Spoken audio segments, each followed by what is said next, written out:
When I faced my daughter and son-in-law in court, my lawyer said, "Ma'am, one more witness." The room fell silent. My heart started to race. "No, it can't be," I whispered. My daughter's smile crumbled when she saw who was about to walk through that door. Her eyes went wide. Ethan, my son-in-law, dropped the pen he was holding. The sound of it hitting the table echoed through the entire room. Laura clung to her lawyer's arm. "No," she muttered. "No, no, no." Her voice was barely a whisper. The judge frowned and looked toward the entrance. We all looked. Even the air seemed to stand still. I heard footsteps approaching from the hallway, slow steps, deliberate. And then I saw a shadow cast against the glass of the door, a figure I would recognize anywhere. My breath caught in my throat. It couldn't be real. It couldn't be happening. But the door opened. And everything I had built for months, every piece of evidence, every document, every sleepless night made sense in that single moment. Laura jumped to her feet. "She can't testify," she yelled, her voice breaking. "This is a trap." Her lawyer tried to calm her down, but she shoved him away.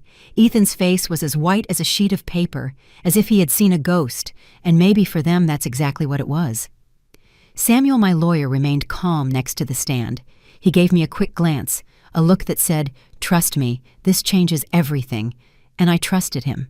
Because I had no other choice, because I had been losing for 3 years, 3 years of being stripped of everything, humiliated, buried alive by the two people who swore they loved me.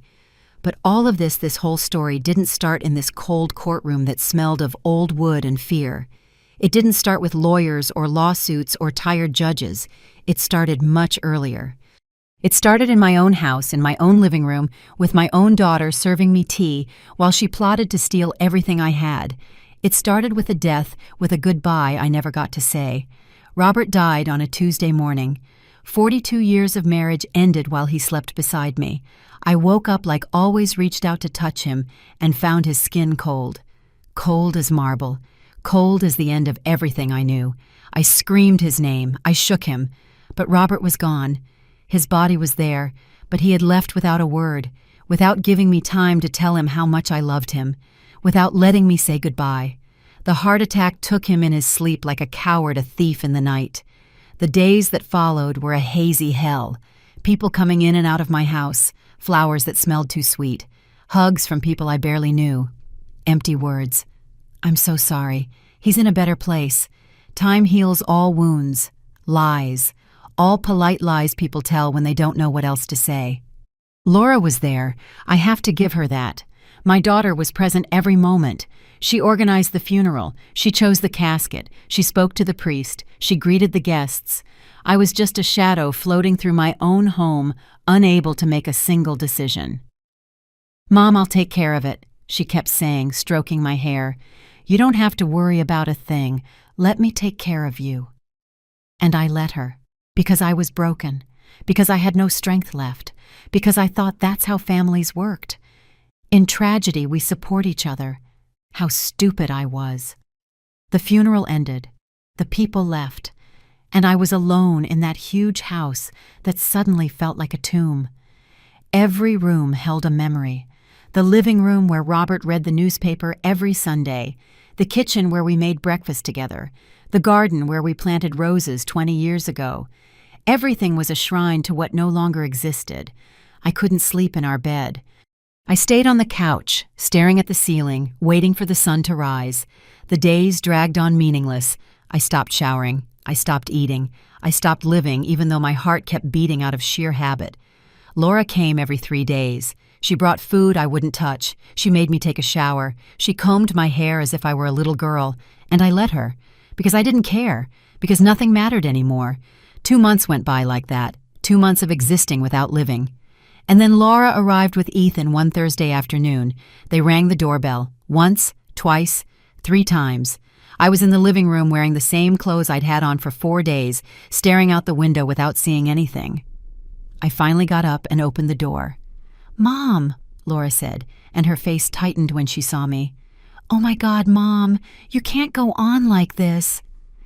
Ethan stood behind her, hands in his pockets, studying me with those eyes I once thought were kind. "Delia, this is killing you. It's not healthy." They came in without an invitation. They sat on the sofa as if it were their house. Laura looked around, and there was something in her gaze I should have noticed, something calculating, something cold. But I was too deep in my own grief to see anything else. "We've been talking," Laura began, taking my hands. "Ethan and I, and we think this house is too much for you. It's huge. The bills, the upkeep, the loneliness. You can't handle all this alone." "Your father always handled everything," I mumbled. It was true. Robert took care of the finances, the repairs, all the practical things. I just lived. "Exactly," Ethan said, leaning forward.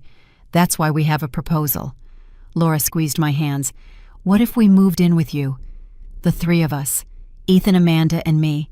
We'd be a family again. You wouldn't be alone. I would take care of you, like you took care of me when I was a little girl." Something in my chest, something that had been frozen for months, stirred. The idea of not being alone, of hearing laughter in the house, of having someone to talk to at breakfast, of watching my granddaughter Amanda grow up near me. "I don't know," I whispered. "It's a very big change." "Think about it," Ethan said, but his smile was too wide, too eager. "Just think about it. You don't have to decide now." But I had already decided, because I was desperate, because I was afraid of dying alone in that empty house, because I trusted my own blood. A week later, they arrived with boxes. "Just a few things," Laura said, "so we don't bother you." But the boxes kept coming, their furniture, their clothes, Amanda's toys, Ethan's office equipment. "It's temporary," Laura assured me, "until you find your balance again." But it was never temporary. Within 2 weeks, they had taken over the guest room. A month in, Ethan set up his desk in Robert's study, my study. The place where my husband spent his afternoons reading, and I said nothing, because they were family, because they were helping me, or so I thought. Things changed slowly, so slowly I didn't notice until it was too late. "Mom, you better not go out today. It's too hot." "Mom, let me handle your bank accounts. It's too much stress for you." "Mom, don't invite Lucy over anymore. That neighbor only comes here to gossip." Orders disguised as concern, a cage disguised as protection, and I obeyed, like a fool, like a tired old woman who no longer had a will of her own. Laura started answering my phone. "Mom's resting," she'd say in a sweet voice. "Better call back later." But later never came. Lucy, my neighbor of 20 years, stopped visiting. My friends from the book club stopped inviting me. Little by little, my world shrank until only they were left. Laura, Ethan, and Amanda, who spoke to me less and less. "Are you okay, Grandma?" she asked me one afternoon. She was 14 then, still my little girl. Her eyes showed genuine concern. "I'm fine, my love." I lied because I didn't yet know I wasn't fine, because I still believed this was normal, that this was how you take care of widows, that this was how families worked. But Amanda looked at me strangely, as if she knew something I didn't, as if she saw something I couldn't see. Then Laura came into the living room, and Amanda looked down. She left without another word. The months passed. I sank deeper and deeper into a routine that wasn't mine. I woke up when Laura woke me. I ate what Laura prepared. I watched television in my own living room, feeling like a guest. My house no longer smelled like my house. It smelled of Laura's expensive perfume, of the bitter coffee Ethan drank, of a life that didn't belong to me. One night I couldn't sleep. I went down to the kitchen for a glass of water. It was 2 a.m. The house was dark and silent. But as I passed the study, I saw light seeping from under the door. I heard voices, Ethan's voice, Laura's voice. I crept closer without making a sound. I don't know why. Maybe intuition, maybe the survival instinct that had been dormant for months finally woke up. "It's almost done," Ethan was saying. "Another month, and we'll have everything ready." "Are you sure it will work?" Laura asked. Her voice sounded anxious, nervous. "Completely. The lawyer reviewed everything. With the signature we got last month, the house is transferred to our name. She won't even notice." My heart stopped beating, or maybe it beat so loud I couldn't hear it over the ringing in my ears. "What if she asks, What if she wants to review the papers? Laura insisted. Ethan laughed, a short, dismissive laugh. She won't ask anything. She's out of it. Laura, since your father died, she's completely gone. She'll sign whatever you put in front of her. She's already done it 3 times. I don't like this, Laura whispered, but her voice didn't sound sorry. It sounded afraid of being caught. She's my mother. She's an old woman with a house worth $400,000 in a neighborhood that's on the rise, Ethan said coldly. And we're broke. The business is in ruins. The banks are after us. This is our only way out. Silence. A long, heavy silence. Okay, Laura said finally. But afterward, we're sending her to a nursing home. I can't look at her every day knowing what we did. A cheap nursing home, Ethan added. We need that money to pay off the debts and start over. Maybe move to another state, far from here. I backed away from the door, my legs trembling. I went upstairs, clinging to the banister. I went into my room. I locked the door. And I sat on the bed as the world fell apart around me. My daughter, my own daughter. The child I had carried in my womb, the baby I nursed, the teenager who cried in my arms when her heart was broken for the first time. That same person was robbing me. She was stripping me of everything while I, blind and trusting, signed my own ruin. I didn't cry. Something inside me hardened in that moment. Something froze and turned to iron. I couldn't cry. Crying was weakness. Crying was giving up. And if Robert had taught me anything in 42 years of marriage, it was this. When they knock you down, you get back up. When they betray you, you get smarter. I didn't sleep that night. I stayed awake, staring at the ceiling, planning, thinking, remembering every paper I had signed in the last few months, every document Ethan put in front of me with that kind smile. Just a formality, Delia, to keep everything in order. And I signed. Without reading, without asking, trusting. Stupid, stupid, stupid. The next morning, I went down to breakfast as usual. Laura was in the kitchen making coffee. She smiled at me. That smile that I now saw for exactly what it was, a mask. Good morning, Mom. Did you sleep well? Very well, I lied, and I smiled back. Because if I was going to do this, I needed them to believe I was still the same foolish, manipulable old woman. For the next few days, I acted normal. I ate, I watched TV, I obeyed. But every time Laura went out shopping, every time Ethan went to his supposed office, I investigated. I checked drawers, I read documents, I took pictures of papers with the phone I still kept hidden in my room, and I found everything. Absolutely everything. The deed transfer for my house into Laura and Ethan's names, dated 3 months ago, with my signature. A signature I didn't remember making, but there it was. Perfect. Legal. The power of attorney documents that gave them full access to my bank accounts, signed by me, or by someone who forged my signature well enough. The credit card bills Ethan had opened in my name, $27,000 in debt I hadn't created, purchases for furniture, trips, expensive clothes, fancy restaurants, all charged to my name while they lived like kings in my own house. And the worst part, the absolute worst, a legal document prepared by a lawyer, a petition to declare me mentally incompetent, waiting to be filed with a judge, with fake psychological evaluations, with testimonies from professionals who had never even seen me, waiting for the perfect moment to declare me incompetent and take total control of my life. I sat on the study floor with all those papers around me, and finally I cried. But not from sadness, from rage. From a cold, calculated fury I didn't know I was capable of feeling. They thought I was weak. They thought I was a stupid, broken old woman who would sign her own death warrant without a second thought. They thought they could steal 40 years of work of savings of sacrifice. They thought they could take the house that Robert and I bought when we were 25, the house where we raised our daughter, the house where we grew old together. They were wrong. I put the documents back exactly as I found them.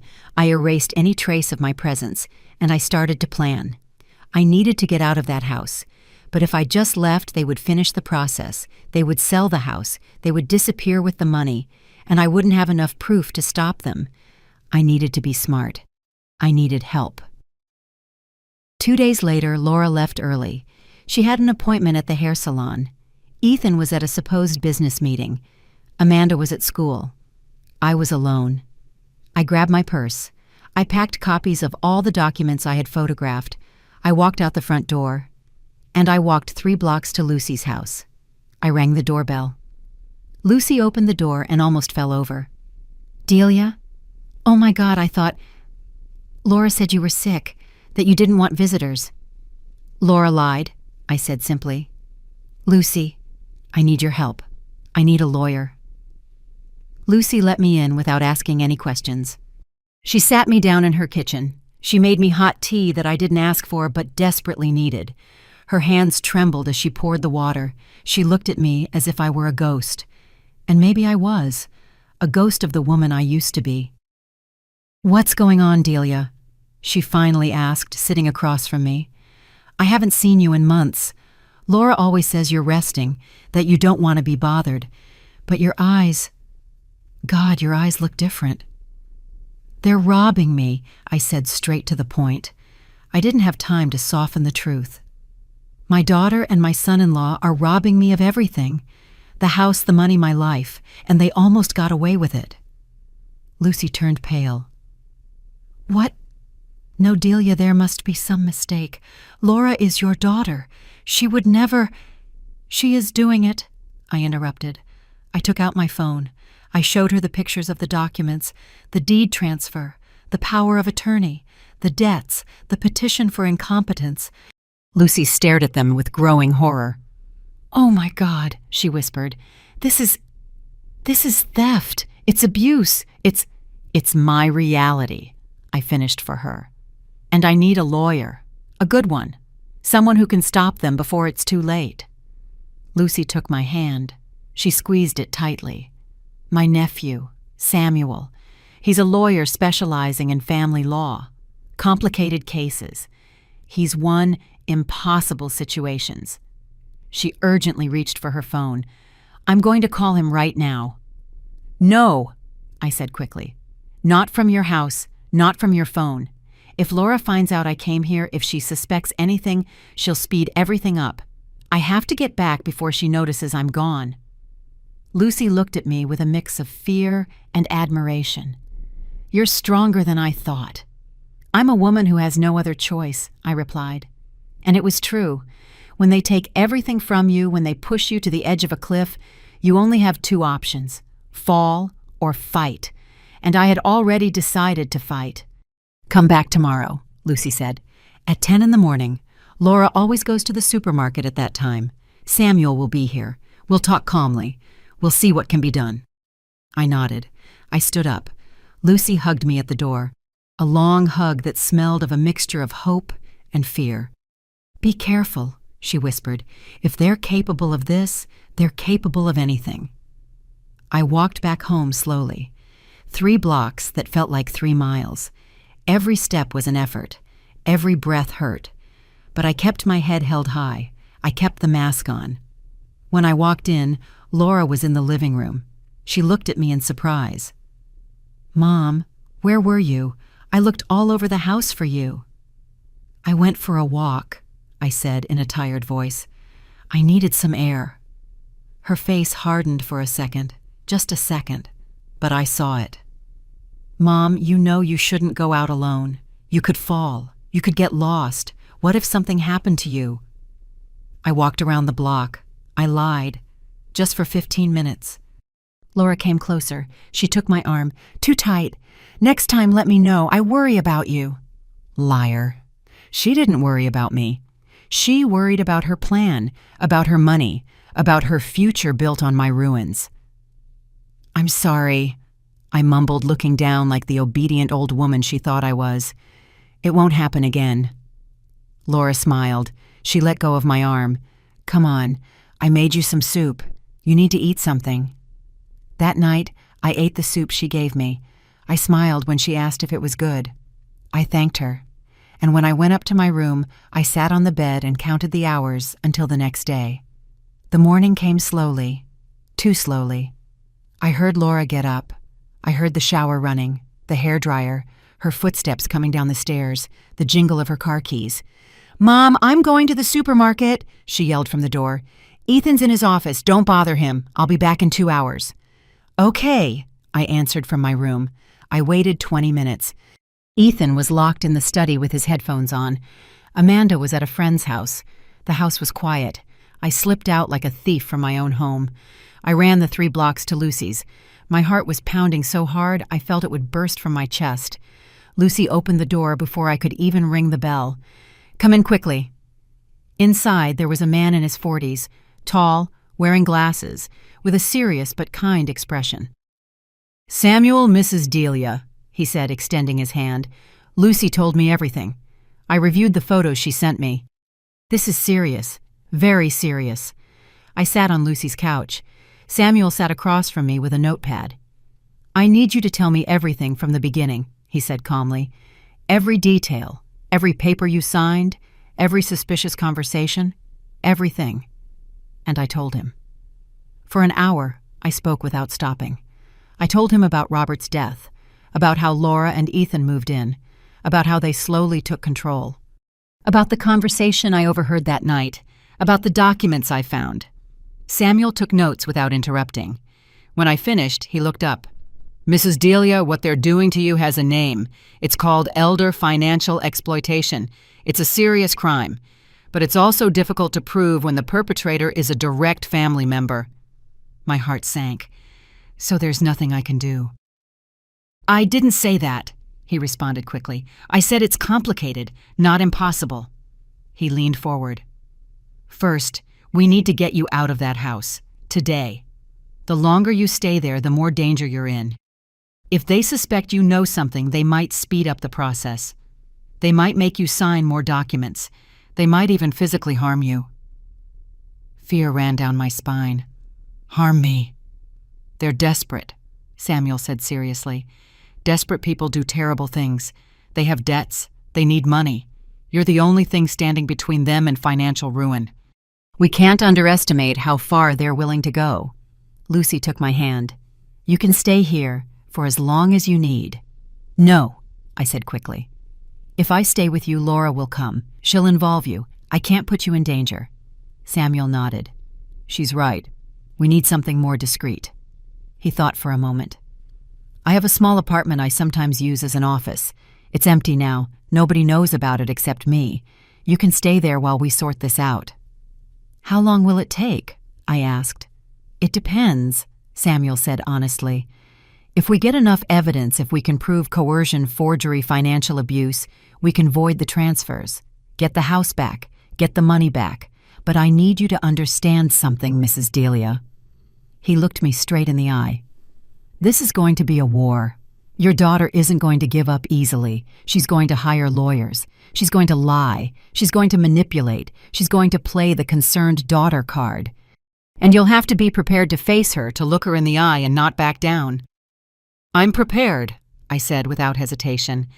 And I was, because there was nothing left of the naive mother, only a furious woman who was not going to lose everything she had worked for. "Good," Samuel said. "Then we start today. Go back to the house, pack only the essentials, personal documents, clothes for a week, medications, nothing that will attract attention. And when Laura leaves again, you leave too, for good. And then we file a lawsuit. We freeze all the accounts, we stop any sale, and we fight." That afternoon I went back home. Laura came back from the supermarket carrying bags. She smiled at me as if nothing was wrong, as if she wasn't robbing me, as if she wasn't destroying me. "I bought your favorite yogurt," she said with fake sweetness.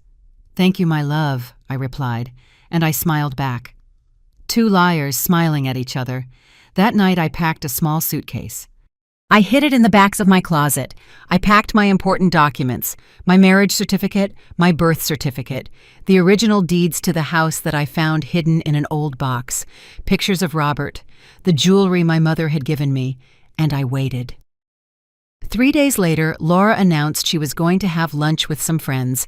Ethan had a meeting downtown that would last all afternoon. Amanda was at school. It was the perfect moment. "Have fun, sweetie," I said as she left. She was wearing a cream-colored dress and high heels. She looked beautiful, as always, perfect on the outside, rotten on the inside. I waited until her car disappeared down the street. Then I moved quickly. I got the suitcase from the closet. I went downstairs. My hands were shaking. My heart was racing. But I didn't stop. I called a cab from the house phone. 5 minutes, the operator said. 5 minutes that felt like 5 hours. I stood by the window watching. Every car that passed made me jump. Every noise paralyzed me. Finally, I saw the yellow cab pull up in front of the house. I grabbed my suitcase. I opened the door. I took one last look at my home, the house where I had lived for 40 years, where Robert and I had built a life, where I thought I would grow old in peace. "Goodbye," I whispered, and I closed the door behind me. The cab took me to an address Samuel had given me, an old building downtown, apartment 302. Samuel was waiting for me at the entrance with the keys. "Welcome," he said with a reassuring smile. "It's not much, but it's safe." The apartment was small, 1 room, a tiny kitchen, a bathroom that smelled of bleach, but it had a lock. It had privacy. It had silence. It was mine for now. "Rest today," Samuel said. "Tomorrow we start with everything. I need you to sign some documents. I need detailed statements, and I need you to be ready for what's coming." That night, I slept in a bed that wasn't mine in a place I didn't know, but for the first time in months, I slept without fear, without the feeling that someone was watching me, without the weight of the lies crushing my chest. The next morning, my phone exploded with calls. "Laura, 27 missed calls, 34 text messages. Mom, where are you? Mom, I'm worried. Mom, please answer. Mom, I'm going to call the police. What did we do to you? Why did you leave? Lies, pure manipulation." But there was also one from Amanda, a single message. "Grandma, are you okay? I'm scared. Mom is out of control." I only replied to her, "I'm fine, my love. I'm safe. Don't worry about me." Samuel arrived at the apartment at 9 in the morning with a thick folder and coffee for both of us. "Laura filed a missing person report last night," he said bluntly. "The police went to Lucy's house. She said she didn't know anything. She played her part perfectly." "What do I do?" I asked. Panic started to climb up my throat. "Nothing yet," Samuel said calmly. "You're an adult. You have the right to leave whenever you want. There's no warrant for your arrest. There's nothing illegal about what you did. But this confirms something important." "What?" "They're scared. Laura knows something has changed. And when scared people get nervous, they make mistakes." He opened the folder. "Today we file the lawsuit. We're requesting the annulment of all property transfers, a freeze on the accounts, an investigation for fraud, and we're also asking for a temporary restraining order. A restraining order against my own daughter." Samuel looked at me seriously. "Mrs. Delia, your daughter was preparing to have you declared incompetent and locked up in a nursing home. She's not just your daughter anymore. She's a criminal, and we have to treat her as such." I signed the papers with a trembling hand. Each signature was a nail in the coffin of my relationship with my daughter. Each document was a bridge burning behind me. But there was no turning back, not after knowing the truth. The lawsuit was filed that same day. 24 hours later, Laura and Ethan were served. Samuel told me that an officer went to the house, that Laura opened the door with a hopeful look on her face, thinking he was bringing news about me. And instead, she received a court summons. She screamed. Samuel told me. She screamed so loud the neighbors came out to see what was happening. She said you were ungrateful, that they had sacrificed everything to take care of you, that you were a crazy old woman who didn't know what she was doing. Every word hurt, but the pain no longer paralyzed me. It hardened me. 2 days later, Laura's response came.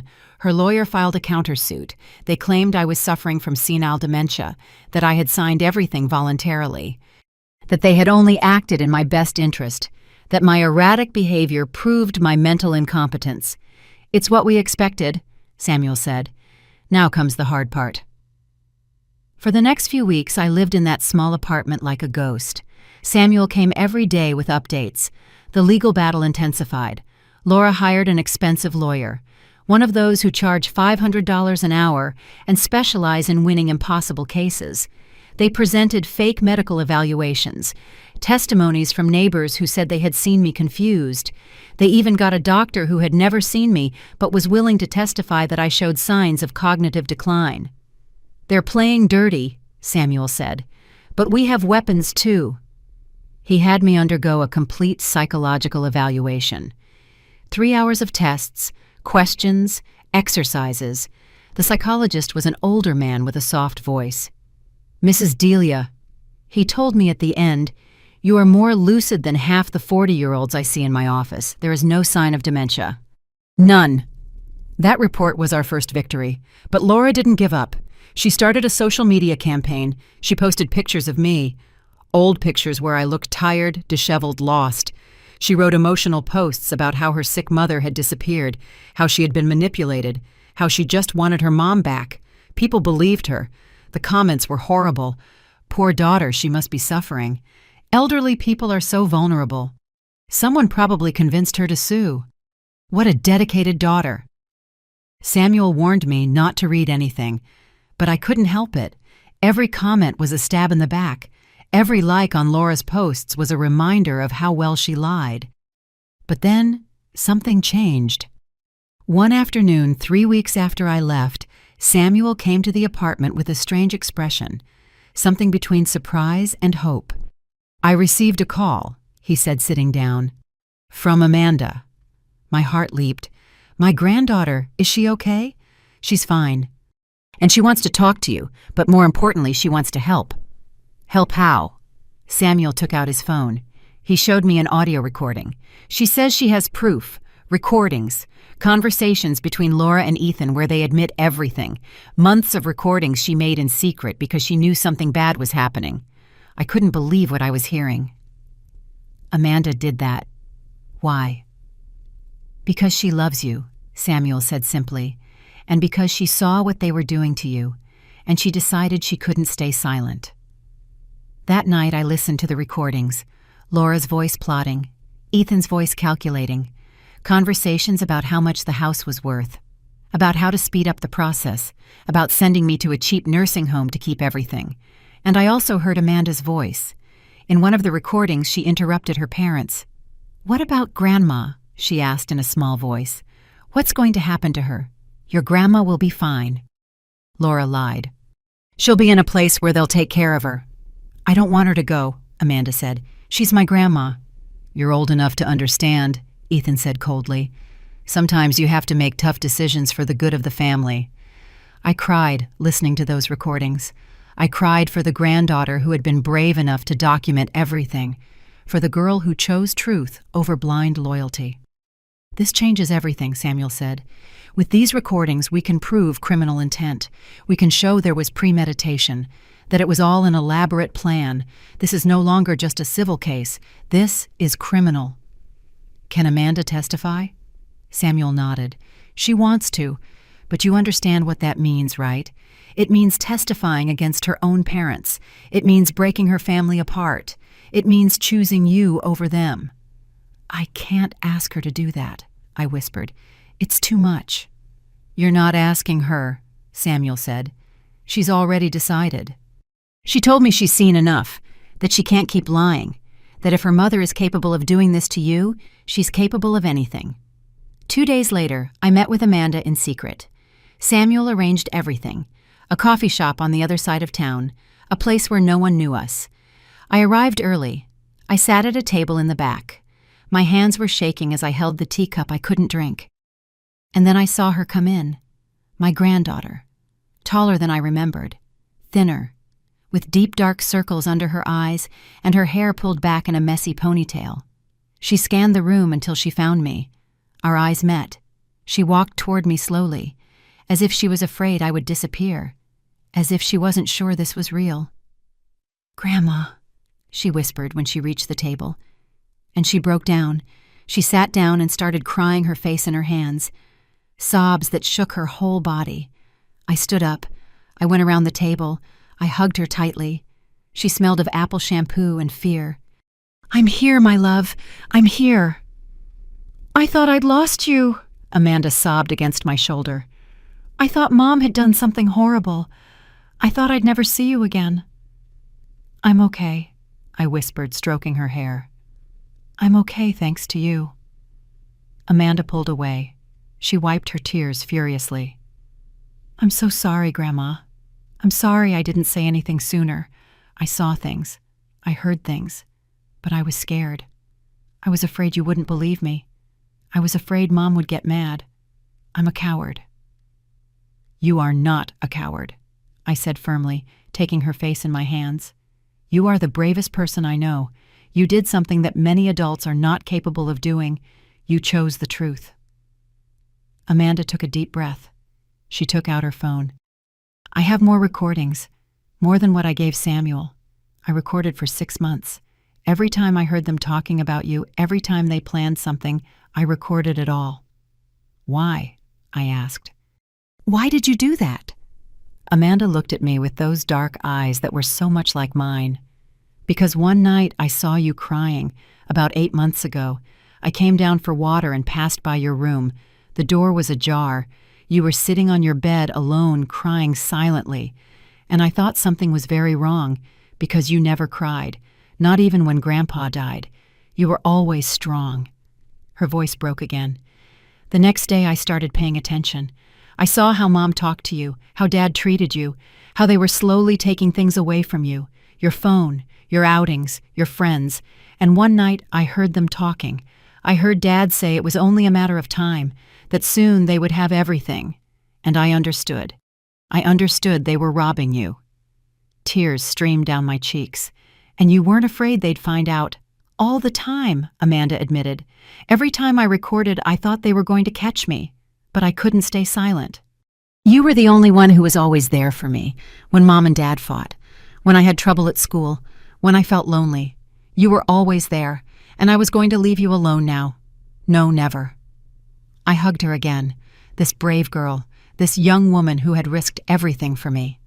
Do your parents know you're here? I asked. Amanda shook her head. I told them I have an extra class, but Mom is paranoid. She checks my phone every night. That's why I brought another phone, one I bought in secret, with my savings. It's where I have all the recordings. Samuel arrived a few minutes later. He sat with us. Amanda handed him the phone. He plugged in some headphones and started listening. His expression changed with each recording. Surprise, outrage, contained anger. This is gold, he said finally. With this, we'll bury them. Completely. He looked at Amanda seriously. But you have to understand something. If we use these recordings, if you testify in court, your life is going to change. Your mom is going to hate you. Your dad, too. They may never forgive you. Amanda didn't hesitate. I don't care anymore. I'd rather have them hate me than continue to be a part of this. I'd rather live with the truth than with their lies.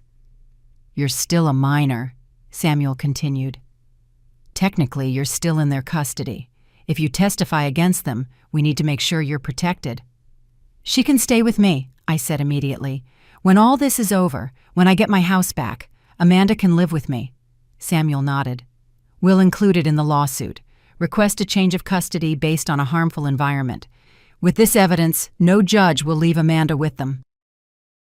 For the next hour, we planned everything. Samuel explained the process, the date of the preliminary hearing, what Amanda would have to say, how everything would work.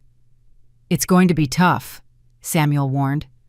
Their lawyer is going to try to discredit you. He's going to say you're a rebellious teenager, that you're being manipulated, that you made up the recordings. He's going to attack you hard. Let him try, Amanda said with a coldness that surprised me. I have proof. I have dates. I have everything documented. He can't deny what's in their own voices. We parted an hour later. Amanda had to go back before Laura got suspicious. She hugged me for a long time before she left.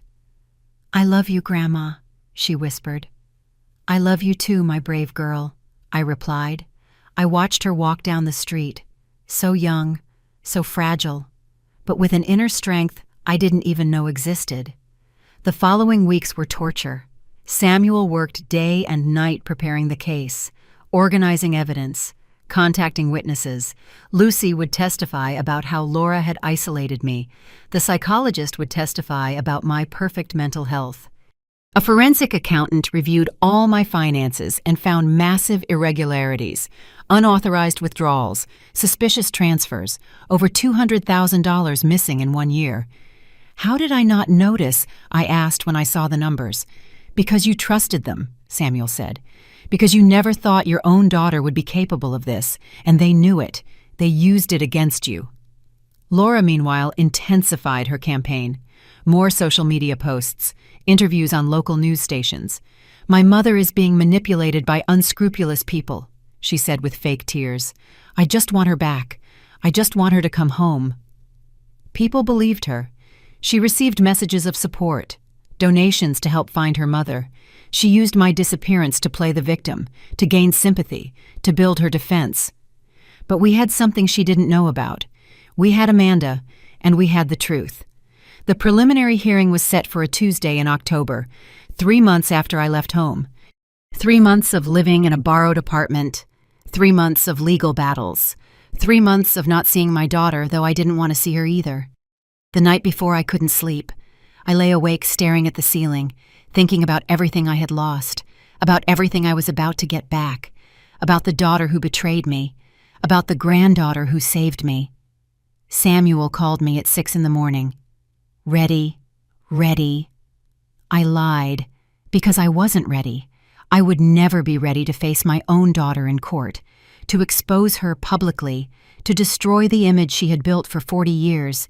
But I had no choice. It was this or lose everything. I dressed in simple clothes, black pants, an ivory blouse, comfortable shoes, nothing flashy. Samuel said it was important to look dignified, but not ostentatious, vulnerable, but not weak. "You are a woman who was victimized," he had told me, "but you are also a woman who is fighting back. That's the image we need to project." Samuel picked me up at 8. The courthouse was half an hour away. During the whole ride, he reviewed the key points. "Stay calm. Don't respond to provocations. If Laura talks to you, don't answer. Let me handle everything." We arrived at the courthouse at 8:45, a gray 4-story building with white columns at the entrance. There were people going up and down the stairs, lawyers with briefcases, nervous families. The smell of old coffee and old paper filled the air. And then I saw them, Laura and Ethan, standing by the entrance with their lawyer. Laura was wearing that pearl gray dress, the same one she would later wear at the actual trial. She looked perfect, as always. Her hair pulled back, flawless makeup, the image of a worried daughter. Our eyes met. For a second I saw something in her face. Fear, guilt, regret. But it disappeared so quickly I might have imagined it. Her expression hardened. She lifted her chin. She looked at me with contempt. Ethan ignored me completely, as if I didn't exist, as if I were an old piece of furniture to be thrown out. "Ignore them," Samuel whispered. "They don't exist until we get into that room." We went up the stairs. We entered the building. The hallway was long and narrow, doors on both sides. Room 208. The preliminary hearing would be there. We entered room 208. It was smaller than I imagined. Beige walls, dark wood benches, a judge's bench at the front, 2 tables facing each other for the lawyers.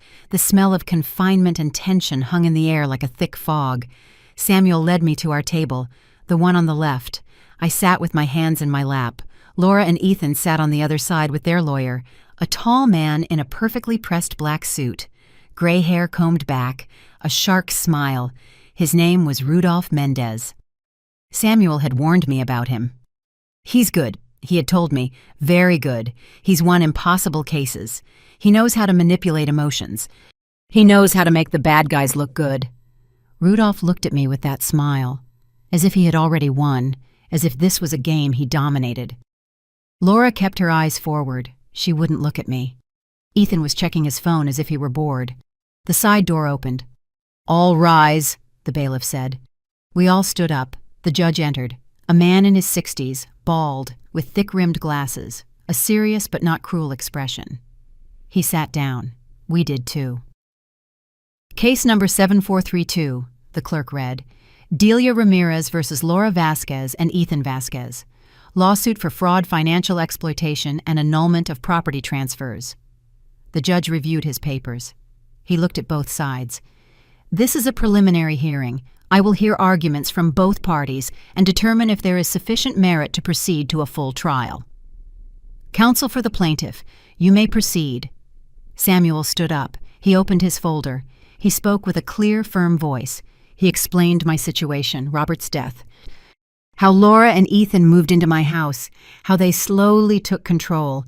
The property transfers without my real knowledge. The forged powers of attorney. The debts created in my name. My client, Samuel said, is a 65-year-old woman who was systematically stripped of her assets by her own daughter and son-in-law. They took advantage of her emotional vulnerability after her husband's death. They isolated her. They manipulated her, and they almost managed to leave her with nothing. Rudolph stood up when it was his turn. His voice was soft, almost paternal. Your Honor, this is a sad story, but it is not the story my client would tell. Mrs. Delia Ramirez suffers from evident cognitive decline. My client, her daughter Laura, was only trying to protect her. All the transfers were authorized. All the signatures are legitimate. And now, unfortunately, Mrs. Ramirez has been influenced by third parties seeking to take advantage of the family situation. My blood boiled listening to him. How could he tell such lies so easily? How could he twist the truth and make it sound reasonable? We have medical evaluations, Rudolph continued, testimonies from neighbors, documentary evidence that my client always acted in her mother's best interest. The judge listened without expression. When Rudolph finished, he looked at Samuel. Do you have concrete proof of your accusations? Yes, Your Honor, Samuel said. We have a recent psychological evaluation that shows Mrs. Ramirez does not suffer from any cognitive decline. We have a forensic analysis of her finances that shows massive irregularities. And we have something else. He paused. He let the tension build. Laura leaned forward. Rudolph frowned. We have recordings, Samuel said. Recordings of conversations between the defendants where they openly admit their plan to strip my client of her assets. The room fell completely silent. Laura turned pale. Ethan stopped pretending to be indifferent. He turned to his wife with eyes full of panic. Rudolph maintained his composure, but I saw his fingers tense on the table. Recordings, the judge asked. What kind? Audio. Several hours. Private conversations where the defendants explicitly discuss how to expedite the process of transferring assets, how to declare my client incompetent, how to sell the property, how to distribute the money. That's inadmissible, Rudolph jumped in immediately. Recordings without consent violate privacy laws. Not when they are obtained by a minor living in the home who fears for her grandmother's well-being, Samuel replied calmly, especially when that minor is willing to testify about what she witnessed. Laura shot up. What minor? What are you talking about? The judge banged his gavel. Ma'am, sit down or I will have you removed from my courtroom. Laura sat down slowly. Her hands were shaking. Ethan had his head in his hands. The judge looked at Samuel. Who recorded these conversations? My client's granddaughter, Amanda Vasquez, the defendant's daughter, 18 years old, just turned, an eyewitness to everything that happened in that home for the last 6 months. This is a circus, Rudolph shouted. They are manipulating a minor to attack her own parents. Amanda is no longer a minor, Samuel corrected.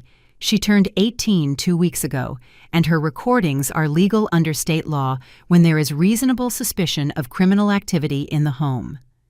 The judge leaned back in his chair. He thought for a moment. I want to hear those recordings, and I want that young woman to testify. We will schedule a full hearing for 2 weeks from now. In the meantime, I am ordering a temporary freeze on all bank accounts related to the disputed property. Neither party may sell, transfer, or dispose of assets until further notice. The gavel struck the wood. The sound echoed like thunder.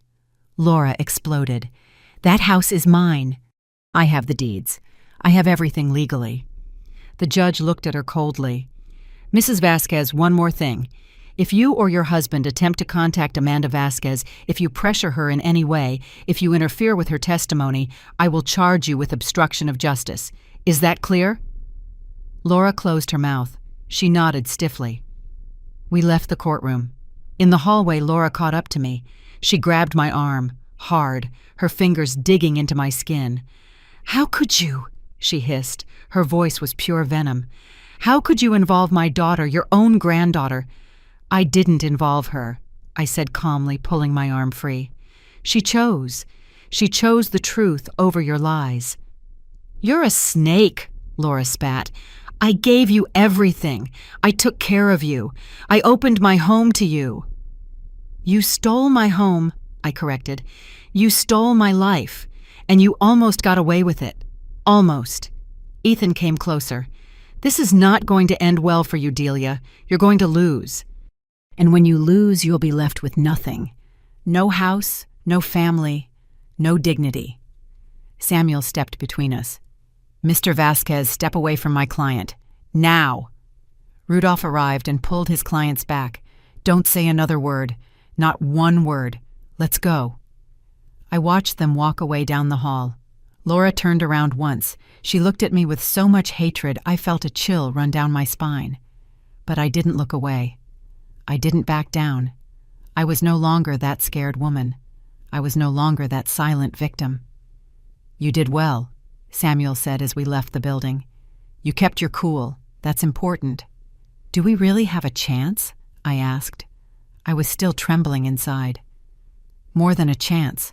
With Amanda's recordings, with the financial evidence, with your psychological evaluation, we have a solid case. Very solid." That night, Amanda called me. She was hiding in her bathroom at home. She spoke in whispers. "Mom is out of control," she said. She came home from the courthouse screaming. She broke plates. Dad tried to calm her down, but she yelled at him too. "She says you ruined her life, that you're going to pay for this." "Are you sure you want to go through with this?" I asked. "You can still back out. No one will judge you." "No," Amanda said firmly. "I'm going to testify. I'm going to tell everything. I don't care what they think anymore. I don't care if they hate me. All that matters is that the truth comes out. I love you, my child." "I love you too, Grandma, and I'm going to fix this. I promise." The next 2 weeks were the longest of my life. Every day dragged on. Every night was sleepless. Samuel worked nonstop. He prepared Amanda for her testimony. He organized the evidence. He anticipated Rudolph's attacks. "He's going to be brutal with her," he warned me. "He's going to try to paint her as a rebellious teenager who hates her parents. He's going to question her motives.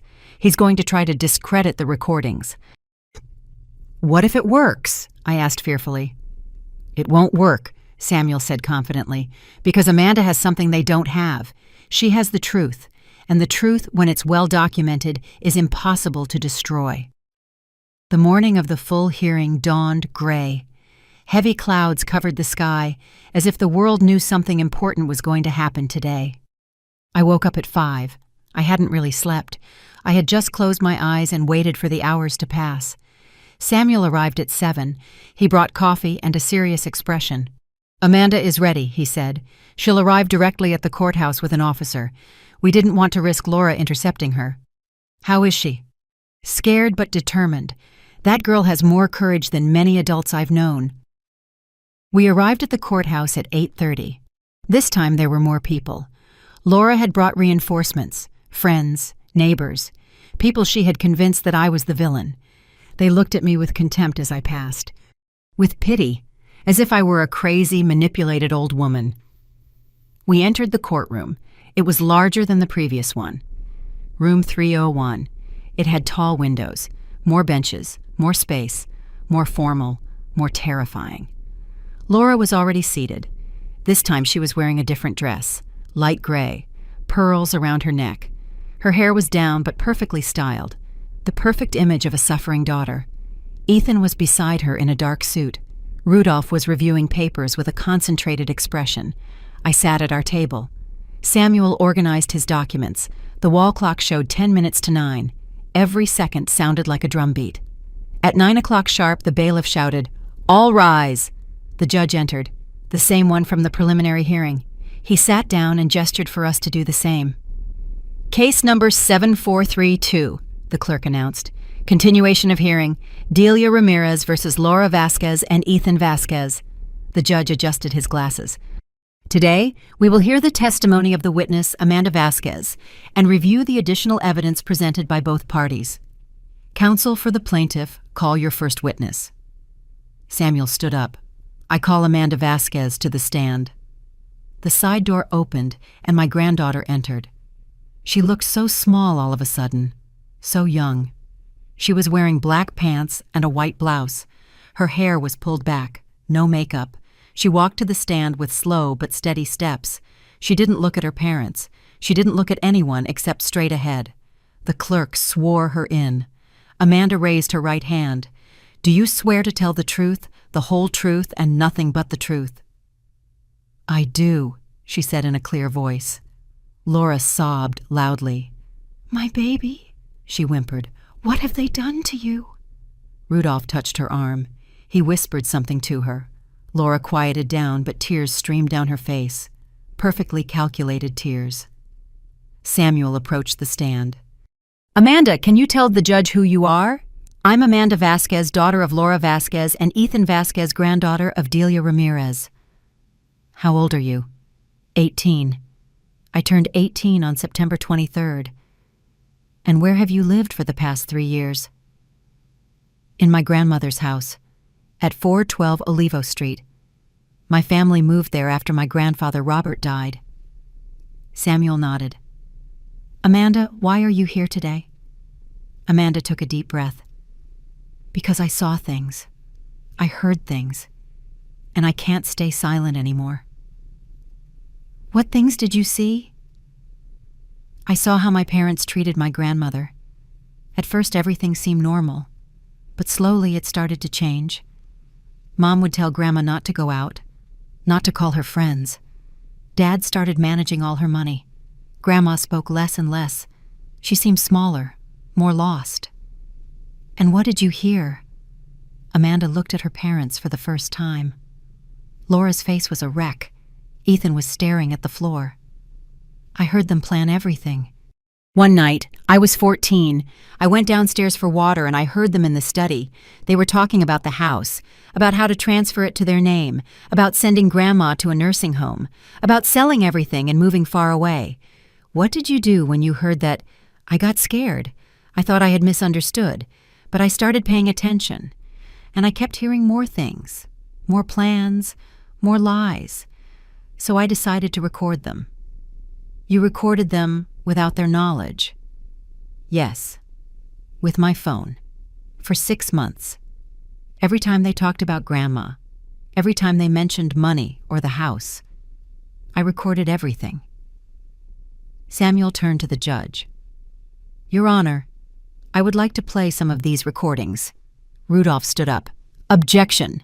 These recordings were obtained illegally. They violate my client's privacy. The judge looked at him.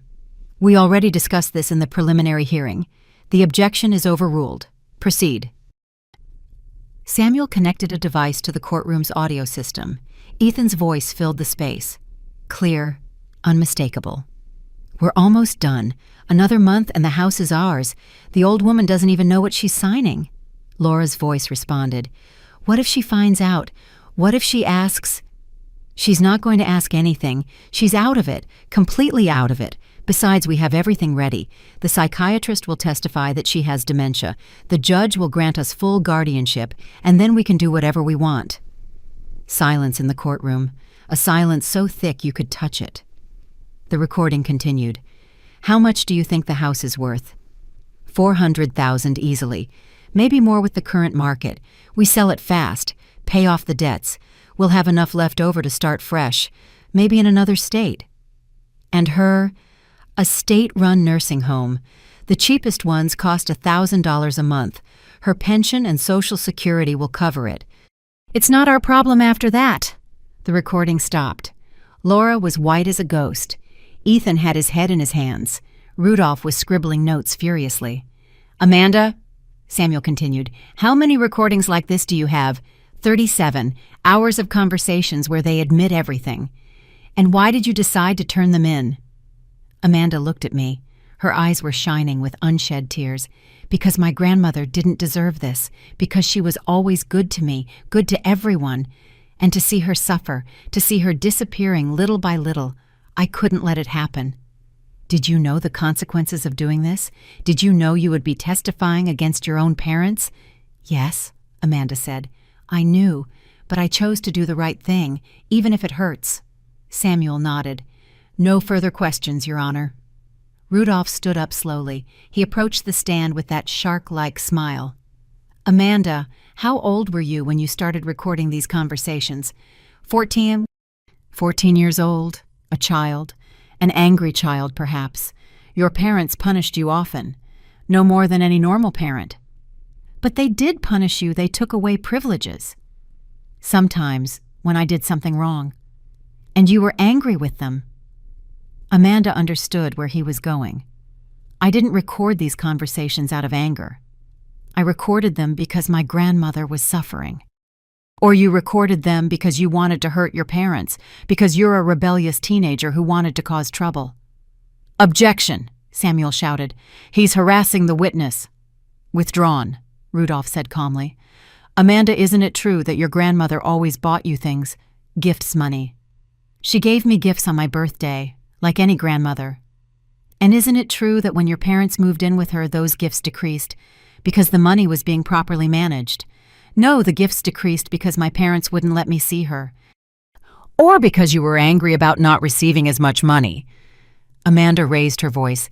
I didn't want money. I wanted my grandmother. I wanted them to stop hurting her.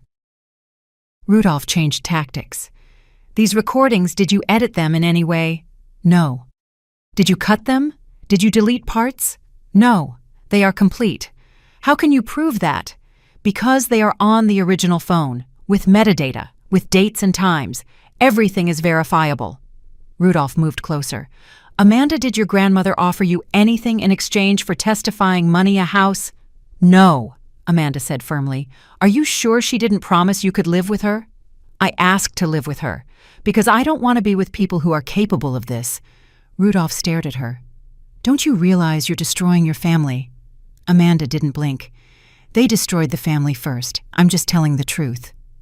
Rudolph gave up. He returned to his table. No further questions. The judge looked at Amanda. You may step down. Amanda stood up. She walked to our table. She sat next to me. I took her hand. It was trembling. But she had done it. She had said everything. Samuel then called the psychologist who evaluated me.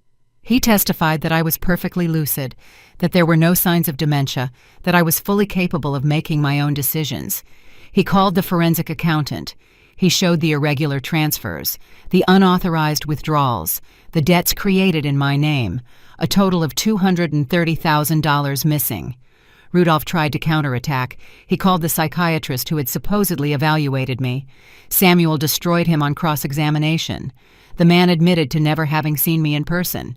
He admitted that his evaluation was based on third-party reports, on Laura's lies. The trial continued throughout the day. Witness after witness, piece of evidence after piece of evidence. Every minute felt like an hour, every hour like a full day.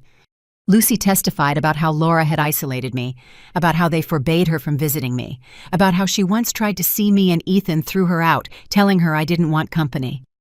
Delia and I were friends for 20 years, Lucy said, her voice breaking. She never, ever turned me away, until they came. Rudolph tried to discredit her. Isn't it true that you and Mrs. Ramirez had an argument years ago? Yes, Lucy admitted, over a plant that grew over her garden wall 15 years ago, and we resolved it like adults. We remained friends. So you hold no resentment toward my client? My resentment is for what they did to my friend, nothing more. At 4 p.m, the judge called a recess. We will resume tomorrow at 9, he announced. I want to review all the evidence calmly, especially the recordings. We left the courtroom exhausted. Amanda came with us. Samuel had obtained a temporary order allowing her to stay under my care during the proceedings. You cannot go back to that house, Pa, the judge had told Amanda. Not until this is resolved. For your safety and to avoid any interference with your testimony. Laura had screamed, "She's my daughter. You can't take her from me." "She's 18 years old," the judge replied coldly. "She can choose where to live, and she has chosen not to be with you." That night, Amanda and I had a quiet dinner in the small apartment. 2 broken women eating cold soup. 2 survivors trying to understand how we got here. "Do you think it will work?" Amanda asked suddenly. "Do you think the judge will give you everything back?" "I don't know," I admitted. "But at least we tried. At least we told the truth." Amanda played with her spoon. "Mom sent me messages, hundreds of them. She says I betrayed her, that I'm a horrible daughter, that she'll never forgive me." "I'm sorry," I whispered. "No," Amanda said quickly. "Don't be sorry. She chose to do this. She chose to steal. She chose to lie. I just chose not to be an accomplice." I hugged her, this girl who had grown up too fast, this young woman who had lost her parents but had gained her dignity. The next morning we returned to the courthouse. The room was more crowded. People had heard about the case, about the granddaughter who testified against her parents, about the grandmother fighting to get her life back. The judge entered promptly. He sat down. He looked at his papers for a long minute. No one breathed. No one moved.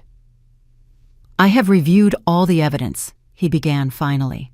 "The recordings, the financial documents, the testimonies, and I have reached a conclusion." My heart was beating so hard I thought it would burst out of my chest. "The recordings presented by the witness Amanda Vasquez are authentic. I have verified the metadata. I have confirmed the voices. There is no doubt that Mr. and Mrs. Laura and Ethan Vasquez deliberately planned to strip Mrs. Delia Ramirez of her assets," Laura whimpered. Ethan closed his eyes. "The psychological evaluation of Mrs. Ramirez shows that she suffers from no cognitive decline. She is perfectly capable of managing her own affairs. The evaluation presented by the defendants is fraudulent and will be reported to the proper authorities." The fake psychiatrist stood up and quickly left the courtroom. "The financial analysis shows a clear pattern of exploitation, unauthorized withdrawals, suspicious transfers, debts created without Mrs. Ramirez's knowledge, all totaling $230,000.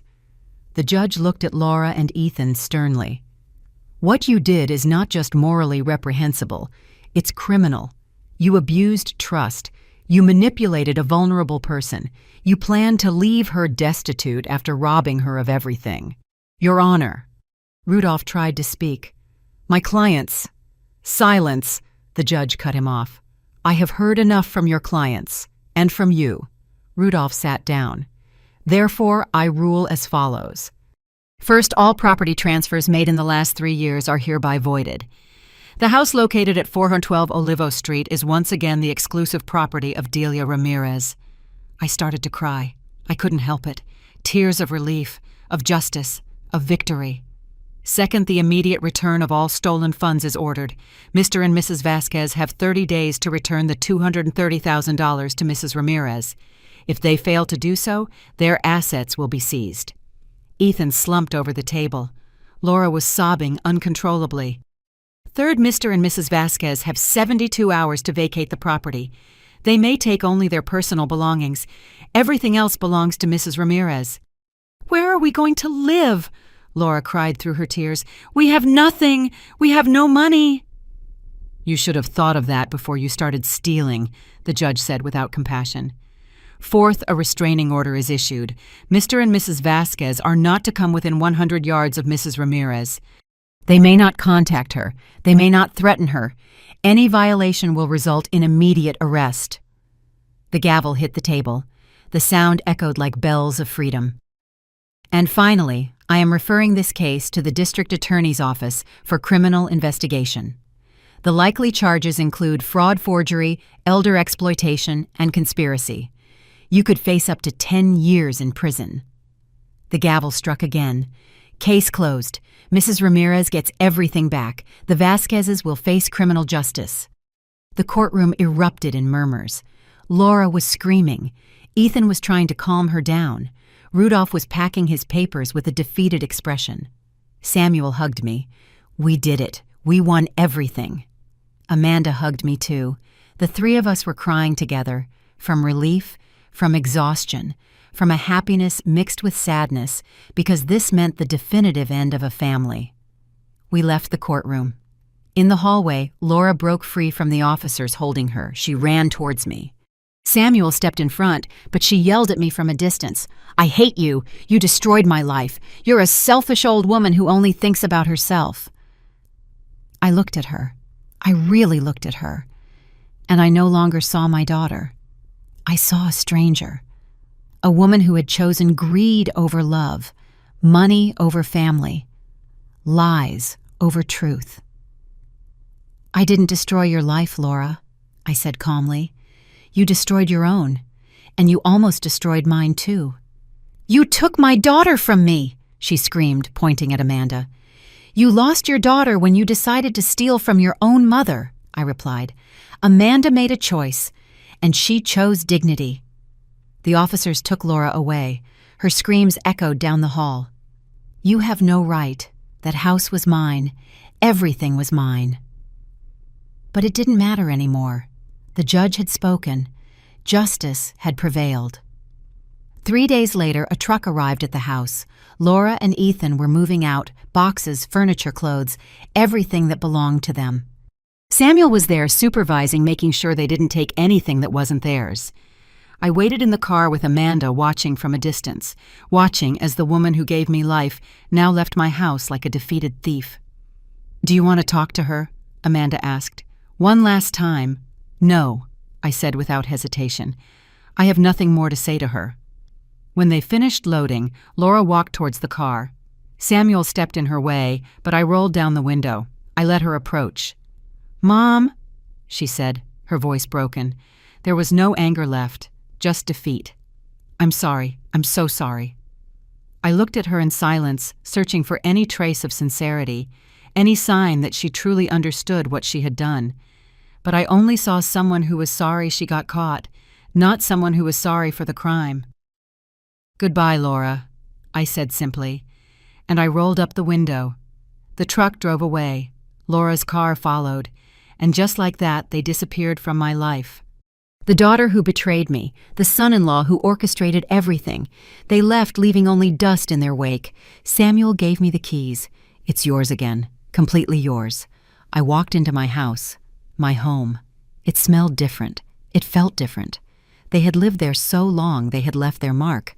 But it was fixable. Everything was fixable. Amanda came in behind me. She looked around with new eyes. "Can I really stay here with you?" "This is your home now," I said, hugging her. "For as long as you want. Forever if you want."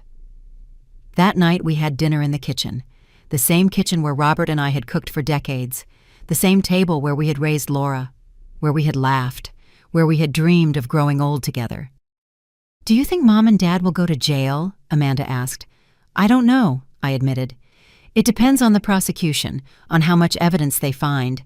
But even if they don't, they've already lost. They've lost their credibility, their reputation, and they've lost the only people who truly loved them." Amanda nodded. "Will you ever forgive them?" I thought about that, about forgiveness, about whether it was possible to forgive something like this. "Maybe one day," I said honestly. "But forgiving doesn't mean forgetting. It doesn't mean letting them back in. It means letting go of the poison so it doesn't keep poisoning me." "That's wise," Amanda said with a small smile. "It's survival," I corrected. 6 months have passed since the trial. 6 months of rebuilding, of cleaning the house of the ghosts Laura and Ethan left behind, of painting walls, of buying new furniture, of making this place feel like a home again and not a battlefield. Amanda enrolled in college. She's studying psychology. "I want to help people who go through what you went through," she told me one night. "I don't want anyone else to have to suffer like this." I was proud of her, of the woman she was becoming, strong, compassionate, brave. The $230,000 were never fully returned. Laura and Ethan didn't have that money. They had spent it on trips, on expensive clothes, on maintaining a life they couldn't afford. The court seized what little they had. It recovered $80,000. The rest was gone forever. But it didn't matter as much as I thought it would, because money can be recovered, dignity cannot, peace cannot, and I had recovered both. The district attorney's office did press criminal charges, aggravated fraud, elder exploitation, forgery. The criminal trial was scheduled for 3 months from now. Samuel told me they would likely face between 2 and 5 years in prison, maybe less with a plea deal. "Will you go to the trial?" Amanda asked me one morning over breakfast. "I don't know," I admitted. "Part of me wants to see them face the consequences. Another part just wants to forget this ever happened." "I don't know if I want to go either," Amanda said sadly. "She's still my mom. No matter what she did, no matter how much I hate what she did, she's still my mom." I took her hand. Love doesn't just disappear because someone hurts you. It just gets more complicated, more painful. Lucy came back into my life as if she had never left. She came every afternoon for tea. Sometimes she just brought company. Her presence was a reminder that not everyone abandons you, that real friendships still existed. "I always knew something was wrong," she told me one afternoon, "but I never imagined it was this bad. Forgive me for not doing more."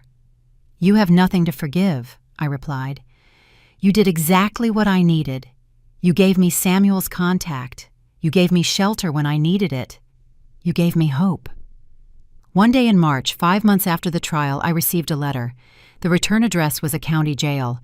I recognized the handwriting immediately. It was from Laura. I stared at the envelope for an hour, without opening it, without knowing if I wanted to read what it said. Amanda found me like that, sitting in the living room with the letter in my hands. "It's from her?" she asked. "Yes." "Are you going to read it?" "I don't know." "You should." Amanda sat next to me. "I think only you can decide that. But whatever it says, remember that it no longer has power over you. They're just words on paper." I took a deep breath. I opened the envelope. I unfolded the pages. Laura's handwriting was shaky, less perfect than before. There were smudges on the paper, maybe tears, maybe just water. "Mom," it began, "I don't know if you'll read this. I don't know if you care what I have to say, but I have to try." I kept reading. "I'm in jail. Ethan is too. We pleaded guilty. Our lawyer said it was the best option. They gave me 3 years. Ethan got 4. We'll get out sooner if we behave. But that doesn't matter now. What matters is telling you I'm sorry. I know it's not enough. I know I lost the right to ask for your forgiveness. But I'm sorry. I'm so sorry it hurts to breathe. I don't know when I became this person. I don't know at what point I decided that money was more important than you, that my comfort was worth more than your well-being. I look back and I don't recognize myself. Ethan and I were desperate. His business went bankrupt. We had huge debts. We lost everything. And when Dad died and we saw that house, that money, we thought it was the solution. We thought we were just borrowing, that somehow we'd pay it back. But lies grow. They get bigger. And suddenly, we were in so deep that we saw no way out except to keep going, keep lying, keep stealing. It's no excuse. I know that. Nothing justifies what we did. But I want you to understand that it didn't start with malice. It started with fear, with desperation. And it turned into something monstrous. I lost my daughter because of this. Amanda won't talk to me. She won't answer my letters. And I don't blame her. I did something unforgivable. I put money before my own mother, before my own family. I'm not asking you to forgive me. I don't have the right. I'm just asking you to know that I'm sorry, that every day I think about what I did to you, how I hurt you, how I wasted all the love you gave me for 40 years. I love you, Mom. I always loved you, and that's the worst part, that I hurt someone I loved, that I betrayed the only person who never betrayed me. Take care of Amanda. She's a better person than me. She always was. And she has your heart, your strength, your kindness. Things I lost somewhere along the way. I'm sorry. I'm sorry. I'm sorry. With love and shame, Laura. I finished reading and slowly folded the letter. Tears were streaming down my cheeks, complicated tears. Not of forgiveness, not exactly, but of grief, for the daughter she could have been, for the relationship we lost, for everything that could never be recovered. "What does it say?" Amanda asked softly. "She says she's sorry," I replied. "She says she's remorseful." "Do you believe her?" I thought about that. Did I believe her? Did it matter if I believed her? "I think she's sorry she got caught," I said honestly. "I think she's sorry she's in jail. Whether she's sorry for what she did to me, I don't know. Maybe. Maybe with time she really will be." "Are you going to answer her?" "Not now. Maybe never. Maybe one day. But right now I need to focus on me, on rebuilding myself, on living the life I almost lost." I put the letter in a drawer. I didn't throw it away. I didn't reread it either. I just kept it, as a reminder, as a scar that no longer hurts, but is still there. The months continued to pass. Spring arrived. The roses that Robert and I planted 20 years ago bloomed again. The garden that Laura had neglected came back to life. Amanda and I spent the afternoons there, planting new flowers, pulling weeds, talking about everything and nothing. "You know what's strangest?" Amanda said one day as we were digging in the dirt. "That I feel more like a family now just with you than I ever did living with my parents." "Family isn't always blood," I said. "Sometimes it's a choice, and you chose me. I chose you. That's more powerful than any genetic bond." One afternoon in April, a year after it all began, I was sitting on the porch drinking coffee. The same porch where Robert and I used to sit every morning, where we planned our days, where we grew old together. A car pulled up in front of the house. I didn't recognize it. A man got out. It was Samuel. But he wasn't alone. He brought someone else. "Amanda. Surprise." Amanda shouted with a huge smile. "I finished my first year of college, with honors, and Samuel helped me apply for a full scholarship. I got it, Grandma. I got it." I ran to her. I hugged her so tight I almost lifted her off the ground. "I'm so proud of you." "So proud." Samuel was smiling. "Amanda is going to be an incredible psychologist. I can already see it." That night we celebrated. I made Amanda's favorite dinner, roasted chicken with potatoes, the same dish I used to make for her when she was a little girl. Lucy came too, and Samuel, a chosen family sitting around my table. "To new beginnings," Lucy said, raising her glass. "To the truth," Samuel added. "To real family," Amanda said, looking at me. "To surviving," I said, "and to turning pain into strength." We clinked our glasses. The sound was clear and bright, like a promise, like a future. 2 months later, I received another letter, this time from the DA's office. Laura and Ethan had been transferred to a state prison. They would serve their full sentences. No reduced sentence, no special deals. 3 years for Laura, 4 for Ethan. Justice served in the form of time, of loneliness, of consequences. Amanda found the letter before I did. "How do you feel?" she asked. "Empty," I admitted. "Not happy, not sad, just empty. Like I can finally close this chapter." "Will you ever talk to her again when she gets out?" "I don't know." I said honestly, maybe, if she really changes, if she proves she understands what she did. But I'm not going to wait for her. I'm not going to put my life on hold for someone who almost destroyed it. Amanda nodded. "I don't know if I'll be able to talk to her again either. It hurts too much." "And it's okay for it to hurt," I said, hugging her. "Pain means something important was lost. But it doesn't mean we have to stay stuck in that pain. We can feel it, and then we can let it go." A full year passed, then 2. Life found its rhythm. Amanda graduated from college. She started working at a help center for victims of financial abuse. "I'm doing this for you," she told me, "for all the grandmothers who didn't have someone to defend them." I became myself again. I started going out with my friends again. I went back to the book club. I started living without fear again, without looking over my shoulder, without wondering if someone was robbing me while I slept. The house smelled like my house again, of coffee in the morning, of flowers from the garden, of peace. One afternoon I found an old box in the attic, pictures of Laura as a little girl, when she was innocent, when she didn't yet know that greed could corrupt love. I looked at them for hours, crying, remembering, saying goodbye. "Are you okay?" Amanda asked, finding me there. I'm saying goodbye, I said. To the daughter I had. To the little girl she was. Not to the woman she became. I've already said goodbye to her. Does it hurt? Yes, but it's a necessary pain, like when you pull out a splinter. It hurts in the moment, but then you heal better. I put the pictures away. I closed the box. I left it in the attic again. And I went downstairs to my real life. To Amanda preparing dinner. To Lucy knocking on the door with an apple pie. To Samuel calling to ask how we were. To a life I had reclaimed, that I had fought to keep, that I had won against all odds. Revenge is tiring, peace is not, and I had finally found peace. Sitting on my porch that night looking at the stars that Robert and I used to watch together, I felt his presence. Not literally, but real, as if he were proud, as if he knew I had survived, that I had fought, that I had won. I did it, I whispered to the wind. I got our house back. I got our life back. I didn't let them steal everything from us.